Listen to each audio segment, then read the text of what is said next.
Aqui professora Tânia Rocha com mais um educador no quadro Educadores em Educação. Hoje nós vamos conversar um pouco sobre o educador Henri Vallon. Quem foi Henri Vallon e qual o legado que Henri Vallon deixa para o processo pedagógico, para a compreensão da educação e da aprendizagem. Henri Vallon é o grande precursor na história de Levi Vygotsky.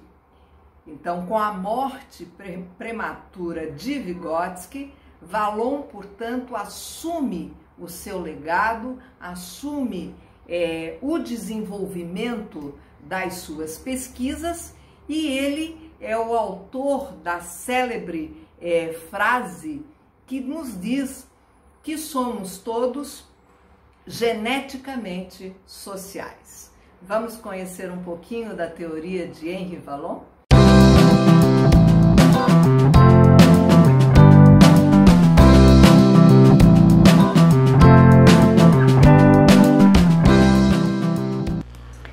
Então, nós podemos trazer também aspectos importantes sobre Henri Vallon. Nascido na França, no século XIX, 1879, falecido no século XVII, no século XX, 1962, portanto, Vallon já é contemporâneo. Ele vai trazer nesse contexto de que somos sujeitos biologicamente sociais, a ideia da pessoa completa.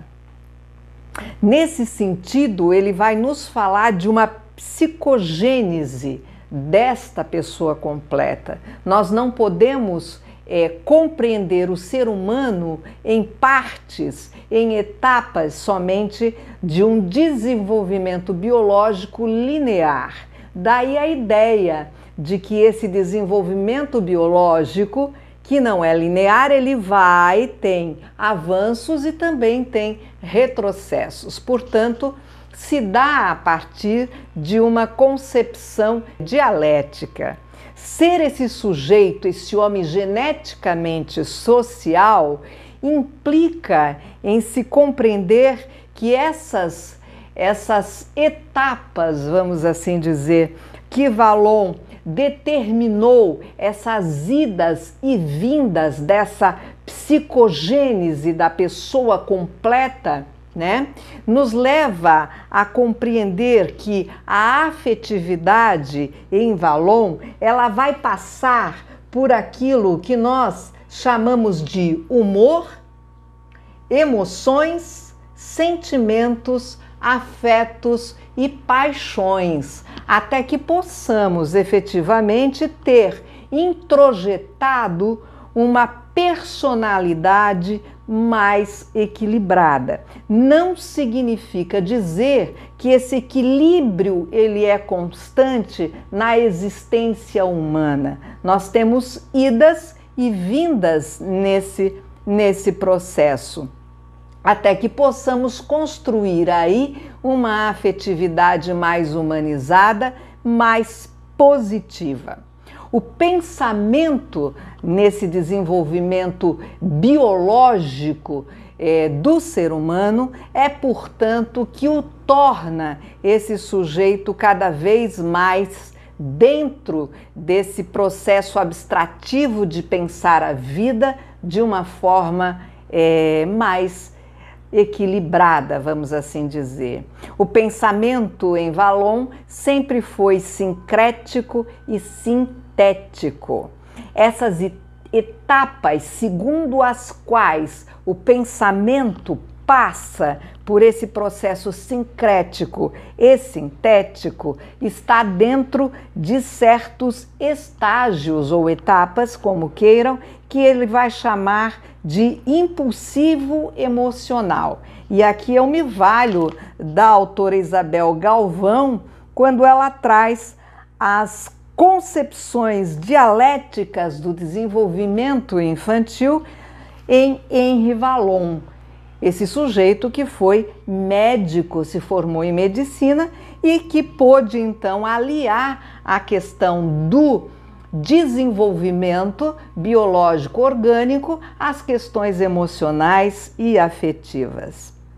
Vallon vai dizer, conforme Galvão, que o primeiro estágio segundo o qual o ser humano passa é o impulsivo emocional.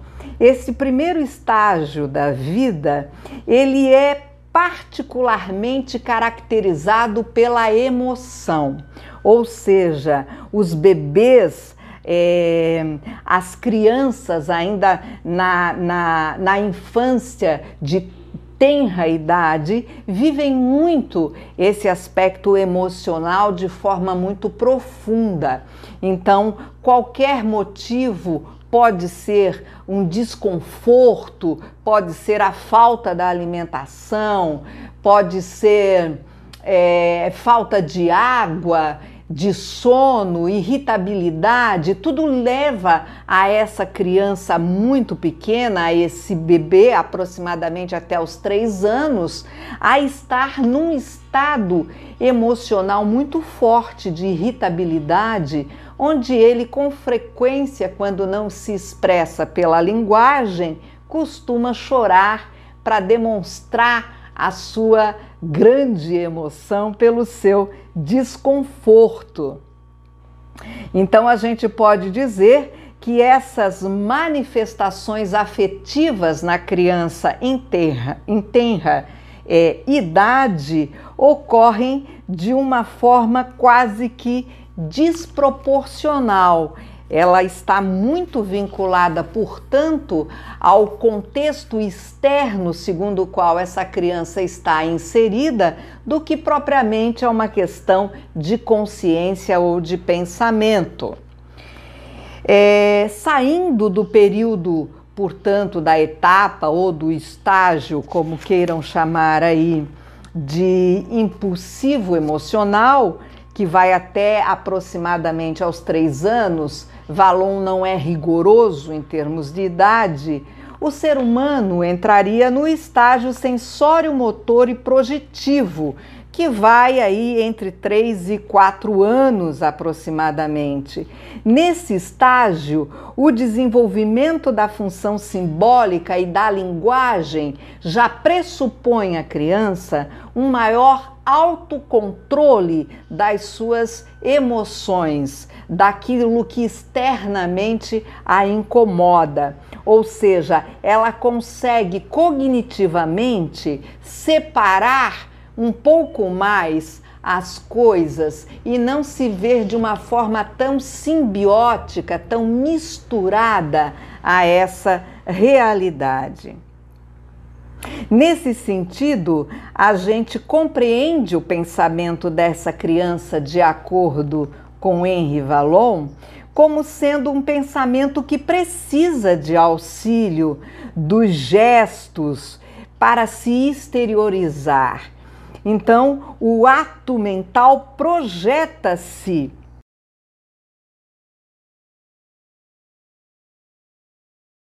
para tentar ser mais assertiva no que ela quer.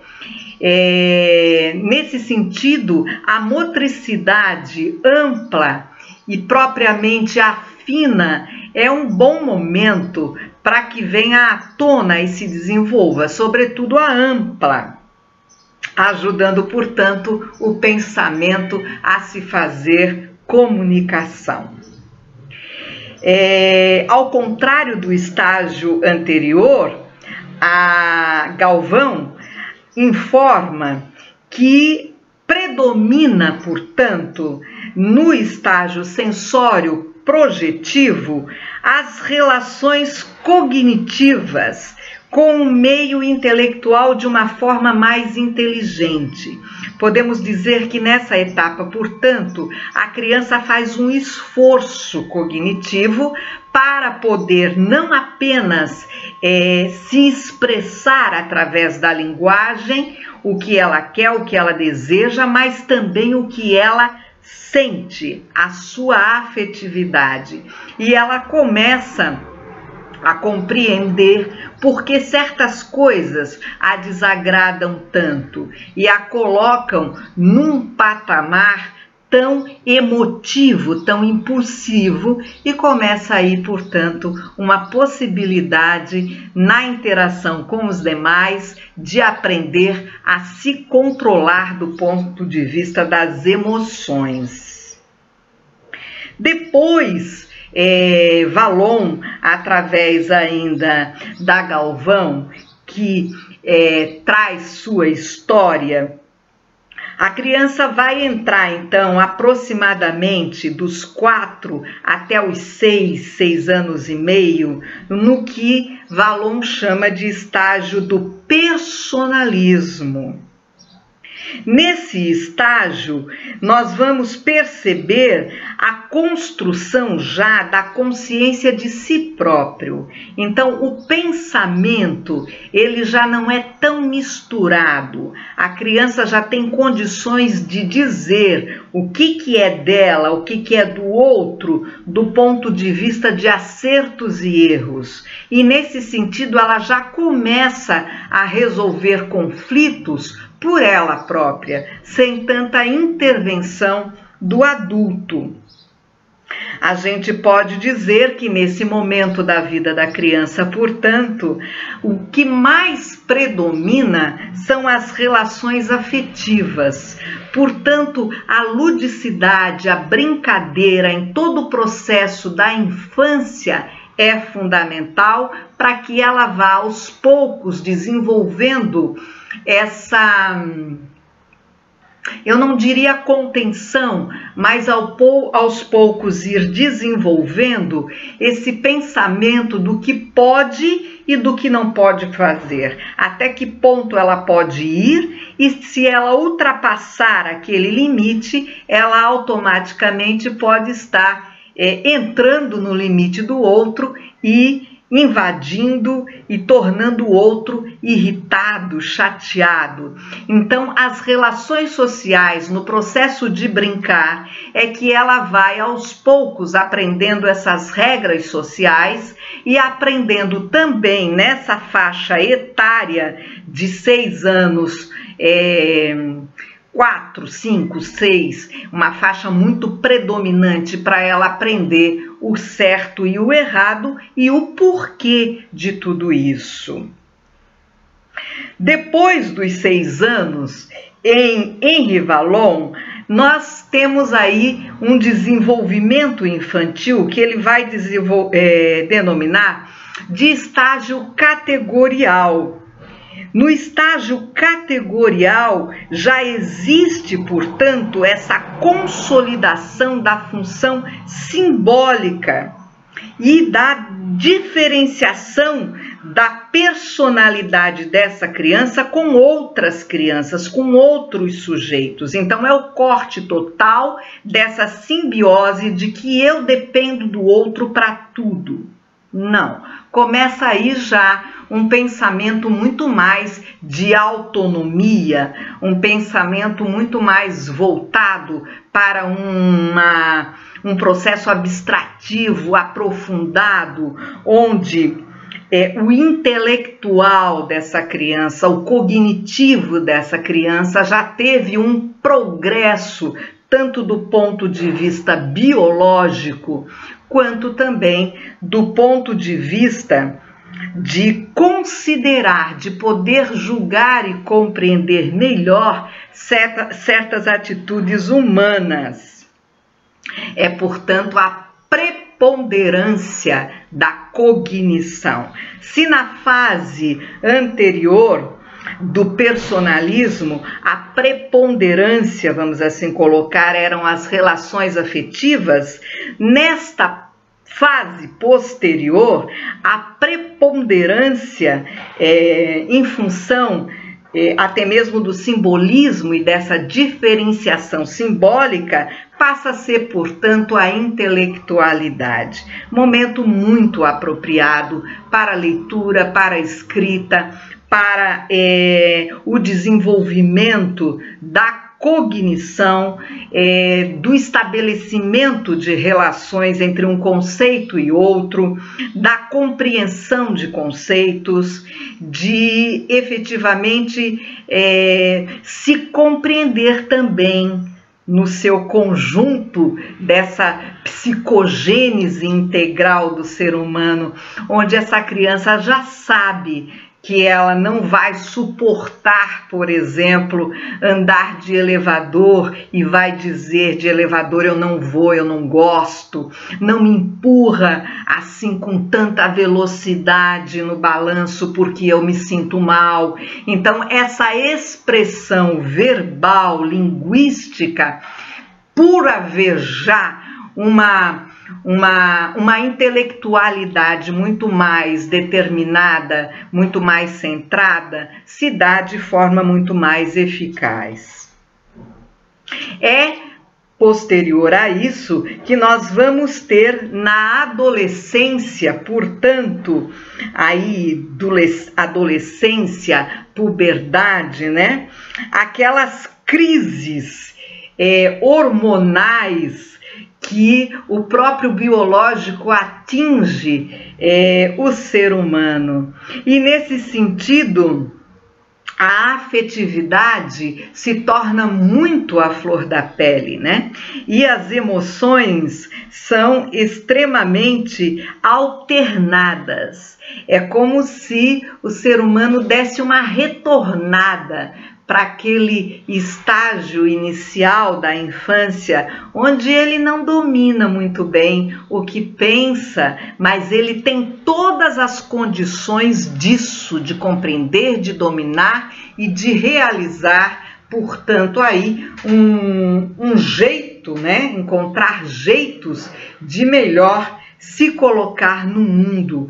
Porque nesse momento da adolescência, da puberdade para a adolescência, nós vamos ter uma predominância funcional muito grande do organismo e, portanto, um pensamento já categorial formado, onde esse sujeito é capaz de pensar com profundidade, de poder se autocontrolar melhor e de resolver as suas questões afetivas e emocionais. Porque ele pensa melhor, ele está cognitivamente mais dentro dos parâmetros daquilo que é adequado e daquilo que não é adequado em termos de civilidade. Mas é também um momento de muita alternância de humor, onde a paixão, né? Onde as atitudes desenfreadas são muito intensas. E, por vezes, é também um momento de muita rebeldia. Mas necessariamente nós não podemos afirmar que isso é um fator único e exclusivo da adolescência ou da puberdade. Nós vamos ter adultos que nunca saíram da adolescência e da puberdade em termos de pensamento categorial, ou seja, de não conseguirem controlar e de ter uma inteligência emocional muito mais assertiva. Enquanto que vamos encontrar também uma série de adolescentes que já conseguem fazer isso com muito mais propriedade. Então dá para a gente dizer que a psicogênese de uma afetividade em Vallon significa compreender o ser humano como completo, no seu contexto, na sua história de vida, nas interações sociais que ele tem de qualidade com os demais ou de não qualidade com os demais, é que vão proporcionar a essa pessoa condições melhores de se autocontrolar, de resolver conflitos na vida e, consequentemente, de ter aí uma educação muito mais tranquila, o que não significa dizer que o conflito deixou de existir. Não, o conflito ele é tanto interno quanto externo ao ser humano e deve ser compreendido de tal forma e não apenas como um fator hormonal, biológico somente. O biológico hormonal vai interferir com certeza, mas nós temos que compreender que é efetivamente a nossa capacidade de pensar com categorização e aprofundamento que nos torna pessoas muito mais capazes de autocontrole, de resolver conflitos sem violência, mas com diálogo. Por quê? Porque somos seres também, em essência, dialéticos. Foi um prazer conversar rapidamente sobre Henri Vallon, esse precursor contemporâneo das ideias de Levi-Vygotsky. Nós voltamos com um quadro no próximo vídeo, trazendo Jean Piaget, que tem aí aspectos semelhantes a Henri Vallon, sobretudo do ponto de vista biológico, e que transforma-se, portanto, através de Levi-Vygotsky, Henri Vallon e posteriormente Jean Piaget, uma abordagem educativa muito tratada na educação, que é o socio-interacionismo. Nós voltamos no próximo vídeo, contamos com vocês, até lá!